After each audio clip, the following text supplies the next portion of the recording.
పెళ్లి అయ్యే వరకు. ఆమె జీవితం రంగుల కలలా ఉంటుంది. కలలు, ఆశలు, నవ్వులు అన్నీ తన కోసమే ఉంటాయి. కానీ పెళ్ళయ్యాక రిస్ట్రిక్షన్స్ మొదలవుతాయి. ఇలా ఉండాలి, అలా మాట్లాడాలి, ఇది చెయ్యొద్దు అంటే ఆమె జీవితం నెమ్మదిగా మారిపోతుంది. పిల్లలు పుట్టాక రెస్పాన్సిబిలిటీస్ మొదలవుతాయి. ఆమె నిద్ర కూడా తనదే కాదు. ఆమె సమయం కూడా తనదే కాదు. రాత్రి నిద్రపోకుండా పిల్లల కోసం కాపలా కాస్తుంది. తన ఆరోగ్యం గురించి ఆలోచించకుండా వాళ్ళ ఆరోగ్యం కోసం పరుగులు తీస్తుంది. అమ్మాయి నుండి అమ్మ అవుతుంది. అమ్మ నుండి అమ్మమ్మ, నాన్నమ్మ అవుతుంది. ప్రతి స్టేజ్లో తన పేర్లు మారుతాయి. కానీ ఆమె త్యాగం మాత్రం మారదు.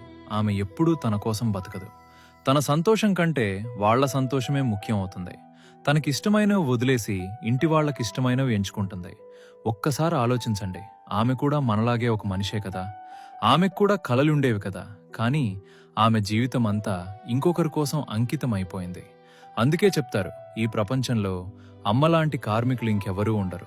జీతం లేకుండా, విశ్రాంతి లేకుండా, ఫిర్యాదు చేయకుండా జీవితం మొత్తం ప్రేమతో పనిచేస్తూనే ఉంటారు.